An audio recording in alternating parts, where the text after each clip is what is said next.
and it is day 40, the final day of 40 days of 40 rudiments. And I'm going to be doing something a little bit different today. As you can see, we're in a different room. This is the two-piece rehearsal room. This is my band's practice room.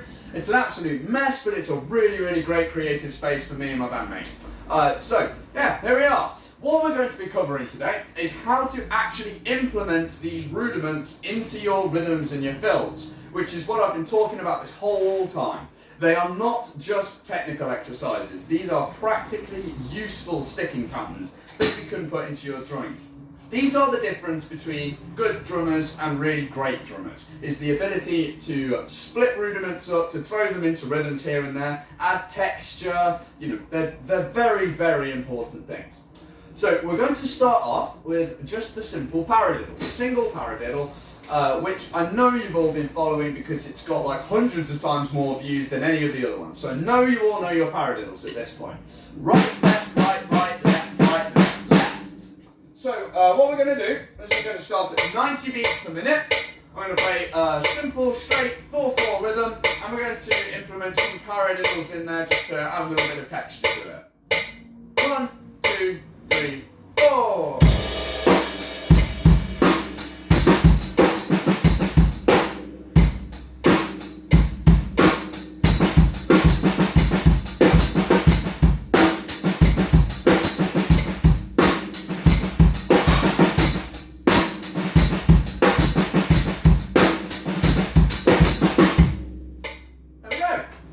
Straight 4/4, just adding a few paradiddles in just to mix it up a little bit, just make it sound a little bit more interesting. And the other thing that you can do with rudiments is split them up between cymbals and just keep your accents and the downbeats on the snare drum and between the kick drum. So you get a really nice simple backbeat, but the texture from the cymbals makes everything sound so much nicer, so it sounds so much more interesting. So we're going to do paradiddles split between the right cymbal, the hi-hat cymbal. We're going to have a downbeat on the kick drum, and we're going to have the other downbeat on the left hand on the snare drum. 1, 2, 3, 4.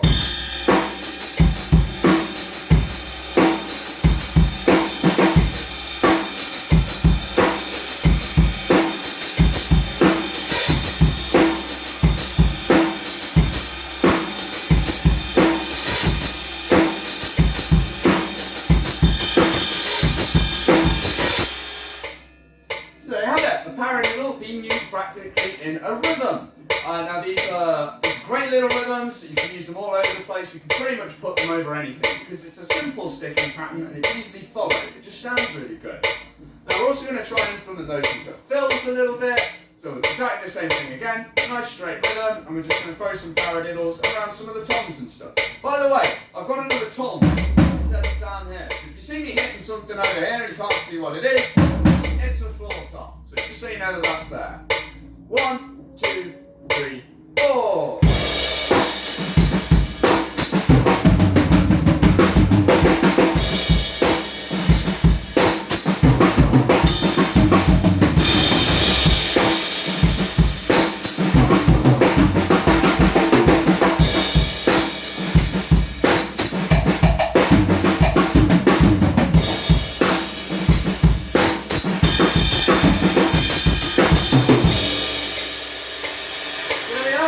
Moving it around the kit a little bit, and you get loads of nice textures. You can, you can put your hands wherever you want to. Really, it takes a lot of practice. It takes getting it wrong an awful lot. It's very confusing and disorientating when you first start doing this. But once it clicks, you get an awful lot out of it. It becomes extremely versatile. Now we're going to do exactly the same thing in a triplet feel. So we're going to use the double paradiddle to create a swing rhythm as well. So the double paradiddle, if you can't remember this rudiment, starting on the right hand, right, left, right, left, right, right, left, right, left, right, left, left. Double paradiddles. So 6 notes per click, or per beat rather, and it's going to give us a triplet time swing rhythm. I've reduced my click speed, so we're going to do this at 75 beats per minute, just so it's a little bit clearer and we can hear what's going on a little bit better. So, same thing as last time, we're going to split it firstly just between the hi-hat and the snare drum, and we're going to have a bass on the downbeat as well. 1, 2, 3, 4.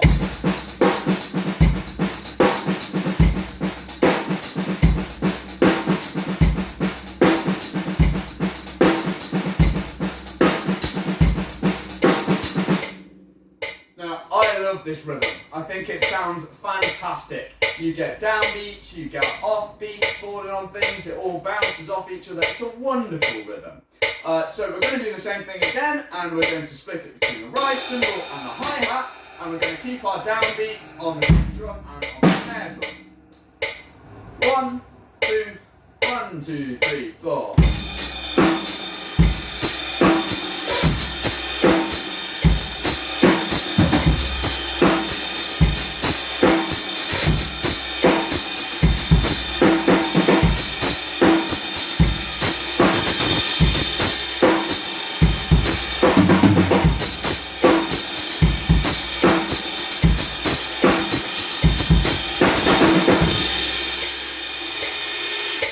So there we have double paradiddles being used in a rhythm, split up between the ride and the hi-hat, and I'm sure you saw and moved things around to the toms a couple of times as well. So that's how to implement that rhythm. Now I'm going to have a little jam around with this one, and I'm going to show you what it can really do. Now I'm by no means a master player, but I do rather love this rhythm. I've got this one fairly well down. So I don't know what I'm going to play, I'm going to make it up as I go along, and let's see what we come up with. 1, 2, 3, 4.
So, a couple of examples of how you can move that rhythm around the drum kit.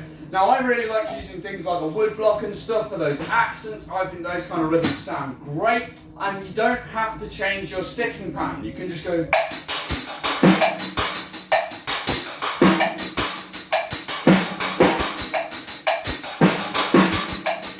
And you can move it. It's just about moving your hands at different times.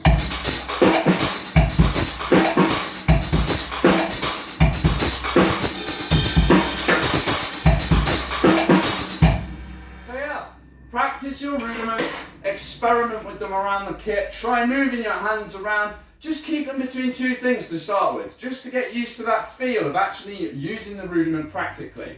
As I said earlier, this is the difference between great drummers and good drummers, is the ability to implement your rudiments, particularly the high level ones like drags and that drag-a-diddle thing that we did a while ago, stuff like that. When you can implement those into your fills, you sound like a god on the drums. It's fantastic. So that's what we've been aiming for these whole 40-day videos. I really hope you've enjoyed this series. I've thoroughly enjoyed making it. I've certainly become a better drummer myself from practicing all these rudiments this much, so I can only recommend that you practice them even more than I do. If you have learned something, and if you've enjoyed this series, then please do leave a like and subscribe. It goes an awful long way and it really helps me out. I really hope I'll be making more of these videos to come. I'll have to think of a new project to do or something like that, but we'll figure it out. If you have any ideas, if there's anything that you'd like me to teach you, if there's anything you'd like to learn, then please do let me know, and I will try and make a video on it to help everybody out. So that is 40 days of 40 rudiments complete. And I'm absolutely delighted. I'm quite proud of myself for having finished this. This was a big project for me. So thank you to everybody who has followed the videos, who's liked the videos. Just thank you to everyone who's watched them. I really do hope I've helped to teach you something, and I hope that I see some of you for some lessons at some point. Now you take care of yourselves, and I'll see you another time. Goodbye.